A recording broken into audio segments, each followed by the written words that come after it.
I'm Brian Hink, and today's video is a strategy primer on the game Ticket to Ride. This game is great because it's so simple. You can teach someone how to play in 5 minutes or so, and you can still have veterans of the game play with new players, and the veterans can be thinking of really in-depth strategies that they're trying to use, whereas a new player is just kind of trying to place trains on the board and complete these destination tickets. Everybody has some very simple goals, and then you can go about it in a very simple way or a more complex and strategic way, but in the end, a lot of times the scores are pretty similar. But I'm going to cover some strategies and tactics for this game that will give you an edge over your competition. So if you follow these tips that I go over, I guarantee you will increase your winning percentage in the game Ticket to Ride. First up, I'm going to cover choosing destination tickets, because this is the most important decision that you're going to make in the game. Your initial destination tickets, and then if you choose to get more later on in the game, which ones you choose.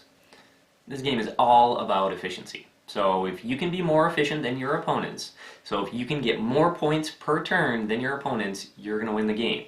So most of the strategies and tactics that I'm going to cover are about ways to be more efficient.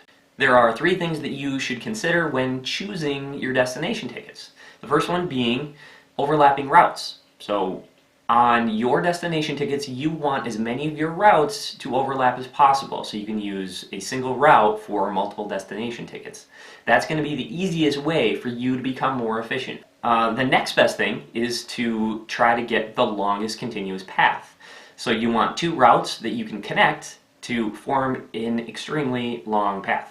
Hopefully with the third thing that you should keep in mind, which is choosing tickets where you have very long routes, because as soon as you place a long route, you get a lot more points than you would if you were to place 2 smaller routes. For example, if you are able to place a 6 train route, you're going to get 15 points. But if you were to place 2 3-train routes, you get 4 points for each one, which is only 8. So you're getting almost twice as many just by placing a 6-train route versus 2 3-train routes. Another thing you're doing is you're getting those 15 points by only using 1 turn, because each turn you can only place a single route. So you're doing 1 turn for the 15 points as opposed to 2 turns for 8 points. Another thing I want to touch on is when to get new destination tickets. So if you find yourself in the middle of the game, you are confident you're going to complete your tickets, you're thinking about getting another one. It's risky. Every time you draw new destination tickets, it's very risky, because you run the risk of not being able to complete it and losing those points.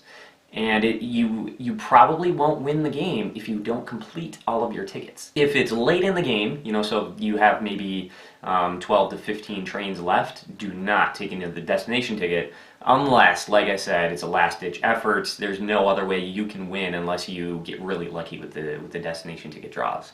The next topic is choosing car cards. Here's another place where you can be more efficient than your opponents by making sure to take 2 cards instead of like a single face-up wild card.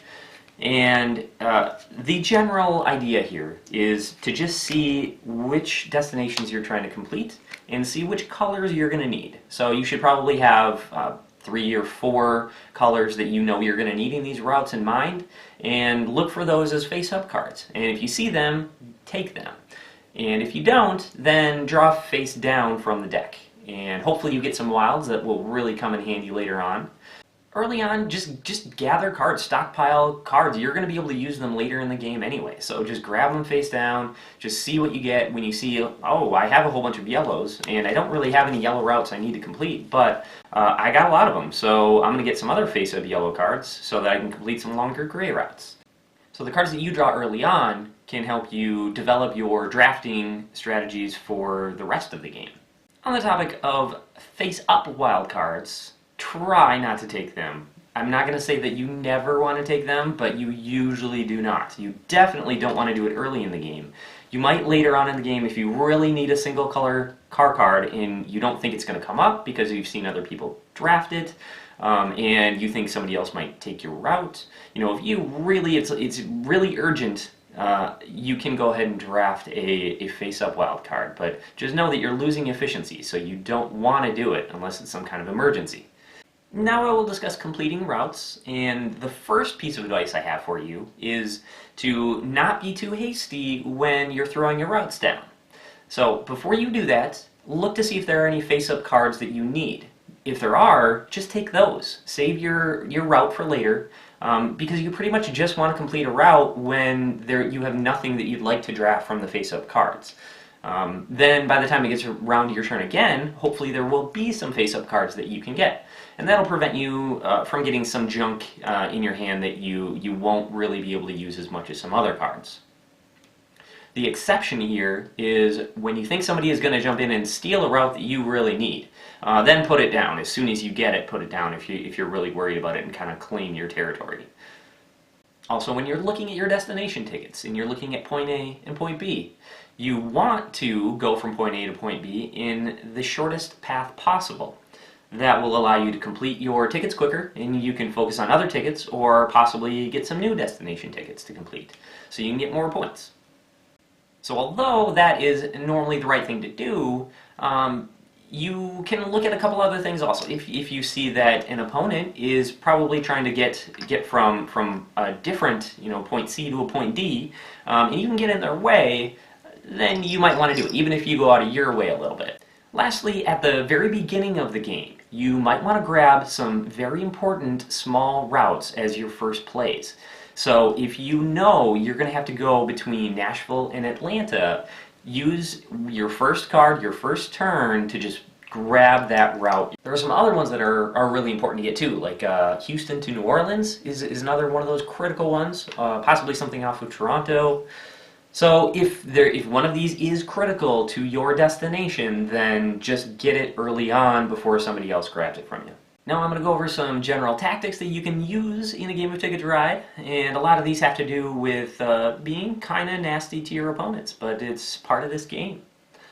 First off, as is the case with most games where you have cards that are temporarily visible to opponents before they are tucked away into your hand, keep an eye on what people are drafting. So when people take cards face up, just make a note of which colors they're going for, because it gives you a lot of insight into the routes that they're going to get next and the destination tickets that they're going after. And if you know that, you can help prevent that from happening. Because if you can prevent someone from completing one of their tickets, they are probably not going to win this game. You're looking at the board and you see a very long set of routes that aren't quite connected. So there's a hole in between that's maybe 2 or 3 cars in length. So maybe a route or 2 in the middle. There is a high probability that somebody is trying to connect those eventually. So if you just spend a little bit of effort to place a route there where they're trying to connect, you can do a lot of damage to someone. The last thing I'm going to talk about is a very important tactic, and really it's how to end the game. If you can be the one to initiate the final round, then you have a big advantage, because the other people hopefully didn't expect it, and hopefully can't complete a destination ticket. Plus, the more trains that you have on the board, the more potential you have for points, because each of those trains is giving you points in some way. So when you get down to 10, 12, 14 or so trains left, you need to plan out your final turn. So let's say you have 12 trains left, and you have a route that is 6 cars in length, and another one you can do that will be 4 cars in length. That's going to bring you down to 10, and that'll start the final round. So if you can do that, and especially kind of bam bam, where you go from 12 trains down to 2, in 2 turns, that is going to be a huge advantage, and it's going to come out of nowhere. That is the end of my Ticket to Ride analysis. I hope you learned something that you can bring to a future game of Ticket to Ride to help you destroy your opponents. You can get a more detailed version of this on my blog, theforbiddenlimb.com. You can also follow me on Twitter, or, of course, I would love it if you click subscribe right now, so I can tell you when I have more of these videos available for you to enjoy. So that's it. I will say goodbye, and hope to see you soon.